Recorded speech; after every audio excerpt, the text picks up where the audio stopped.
Olá a todos, eu vim aqui agora fazer mais um vídeo sobre classe dos anjos. Existe classes diferentes de anjos? Os anjos, eles são maiores do que os outros em relação assim de patente, né? Ou eles todos estão debaixo da autoridade de Deus? E outra coisa, eles são maiores do que os seres humanos em questão de autoridades, porque eles estão diante de Deus e nós não? Então, uma vez que Deus é um Deus de ordem, devemos esperar que seus anjos existam no estado de ordem. É óbvio, né?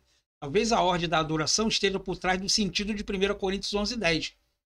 Portanto, deve a mulher, por causa dos anjos, trazer véu na cabeça como sinal de autoridade. Assim como os anjos conduzem uma adoração ordenada, também as mulheres de Corinto deveriam adorar de forma ordenada. Uma adoração desorganizada pode ofender os anjos. Aqui nesse caso, Paulo está dizendo na questão dos mensageiros, tá? Não nos anjos do céu, não, tá bom? Um estudo de 1 Coríntios, capítulo 11, do verso 14, mostra que Paulo estava tentando corrigir um problema de desordem na adoração de Corinto. Por isso que ele manda essa carta para ele, né? Como os anjos são organizados, identificar claramente classes distintas ou escalões na hierarquia angelical é uma tarefa difícil e especulativa. Mas se Deus criou uma variedade de formas, tamanhos, cores e funções dentro da esfera humana, dentro do mundo animal e vegetal, por que não criaria uma variedade de nível mais elevado entre os anjos? A Bíblia dá a entender a possibilidade de vários tipos diferentes de anjos. Primeiro, arcanjos. O termo grego arquê significa chefe ou príncipe. O único texto bíblico que especifica o status de Miguel, que significa quem é como Deus, como um arcanjo, é Judas, capítulo verso 9. Reconhecemos a autoridade de Miguel em Apocalipse 12, do verso 7 ao 9, onde ele e um exército de anjos luta contra o diabo e seus anjos e o derrotam. Também os encontramos sobrepujando o poder de outro ser espiritual, chamado de Príncipe da Pérsia. Em Daniel capítulo 10, versículo 13. Todavia, Miguel não é o único arcanjo. No mesmo versículo de Daniel, ele é chamado um dos primeiros príncipes, dando a entender que existe outros como ele. Miguel toma conta dos filhos de Israel. Está lá em Deuteronômio capítulo 10, verso 21 e Deuteronômio capítulo 12, versículo 1. Querubim e serafim. Os querubins e serafim constituem outra classe de anjo. Os querubim com frequência associado com nuvem e transporte e acompanha o Senhor num séquito celestial. Aí você pode comparar isso aí a Salmos 18, verso 11. Compare também com Salmos capítulo 80, do verso 1 em diante, e mais alguns outros textos da Bíblia aqui. Os israelitas fixaram 2 querubins na tampa da Arca da Aliança. O querubim de 4 faces de Ezequiel, capítulo 1 e 10, é provavelmente o mesmo descrito com 4 seres viventes em Apocalipse 4. Em ambos os casos, são descritos com 4 faces, de leão, de homem, de boi e de águia. Os 4 seres viventes de Apocalipse 4 tinham 6 asas e clamavam Santo, Santo, Santo, diante do Deus Todo-Poderoso, como faziam os serafins que Isaías viu. Talvez não haja nenhuma distinção real entre querubins e serafins.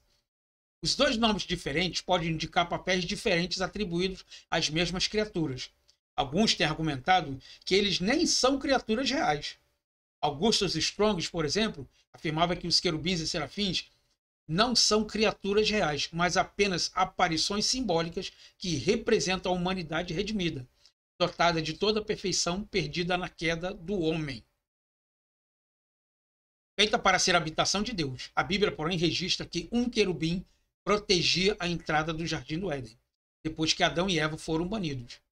Isso pode indicar que o escritor judeu considerava os querubins como mais do que meras figuras simbólicas. Anjos eleitos. Em 1 Timóteo capítulo 5, verso 21, Paulo menciona anjos eleitos. Alguns identificam esses anjos como os espíritos que não caíram junto a Satanás. E em sentido, isso os torna eleitos. Será que alguns anjos foram predestinados para não cair em oposição àqueles que Deus permitiu que caíssem? Alguns anjos mereciam condenação mesmo antes da sua queda para fazer com que Deus parecesse misericordioso, dando graça a alguns e a outros não? Devemos evitar a ideia de que os anjos são eleitos da mesma maneira que os seres humanos. Não parece que Deus tem um plano de redenção para os anjos. Uma explicação alternativa para a palavra eleito não tem nada a ver com a queda dos anjos não eleitos. O texto de 1 Timóteo, capítulo 5, verso 21, dá a entender que Deus selecionou um grupo especial dentre os anjos benevolentes para servir como testemunha do vindouro juízo final. Essa interpretação se adapta ao contexto da passagem, pois Paulo incumbe Timóteo de guardar suas instruções pastorais. Sem prevenção, nada fazendo com parcialidade. Não te tornes cúmplice de pecado de outros. Conserva-te a ti mesmo puro. Esse é o conselho que Paulo dá.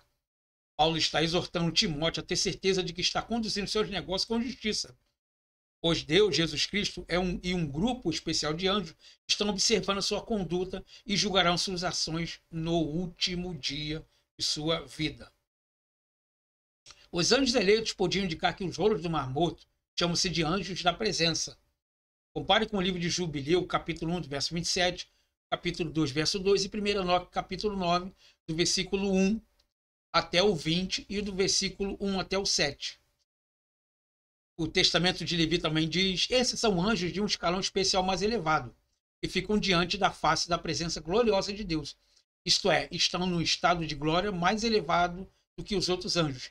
Isso são alguns livros apócrifos que foram encontrados nos rolos de Mar Morto. Tá? E esse termo também é conhecido no resto do judaísmo, como os Odes de Salomão, o Testamento dos 12 Patriarcas, o quarto rolo de Esdras também. Pode ser comparado com o livro de Daniel também. Esse grupo de anjos pode também ter sido colocado na ideia do céu como um tribunal real, como uma conduta angelical. Hein? Não cobrimos todas as várias classes de anjos. Ainda temos que discutir as diferentes classes de anjos caídos ou demônios, bem como Satanás. Além disso, ainda tenho que mencionar o maior de todos os anjos, o anjo do Senhor. Existem outras possíveis classes de escalões de anjos sobre as quais nós sabemos muito pouco.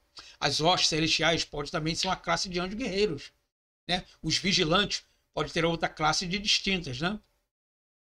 A nova versão internacional traz como mensageiros, não como vigilantes. O oráculo sibiliano, o Testamento dos outros patriarcas, o primeiro livro do rolo de Enoque, que são livros apócrifos, também trazem essas explicações. Além daqueles mencionados nas escrituras, há muitos outros grupos sobre os quais não sabemos nada. Enfim, nós ficamos assim sem informação de saber se os anjos são superiores a nós seres humanos ou não. Porque eles estão diante de Deus, isso quer dizer que são maiores e mais fortes do que nós? Bom, aí, infelizmente, as situações, das circunstâncias de informações que nós temos nas escrituras são muito vagas em relação a isso. Mas de uma coisa nós temos certeza: os anjos, eles são classificados por ordem, porque Deus tem uma ordem e eles então são separados por ordem e por missões a serem cumpridas. Senão, Deus estaria em desordem em tudo aquilo e que ele poderia fazer. Bom, então espero que vocês tenham gostado. Tem muito mais vídeos aqui sobre anjos em relação à sua classificação, o que eles são, se eles foram criados, se não foram criados. Enfim, é só você procurar aqui no canal que tem bastante informação. E o que você quiser saber de mais alguma coisa sobre isso ou de alguma outra parte da teologia, se você não achar aqui no meu canal, você pode escrever aqui no chat. Eu terei um imenso prazer de fazer-lhe uma resposta e te dar pelo menos, uma satisfação daquilo que você quer ouvir. Bom, espero que vocês tenham gostado e aguardo vocês numa próxima aula. Tchau, tchau.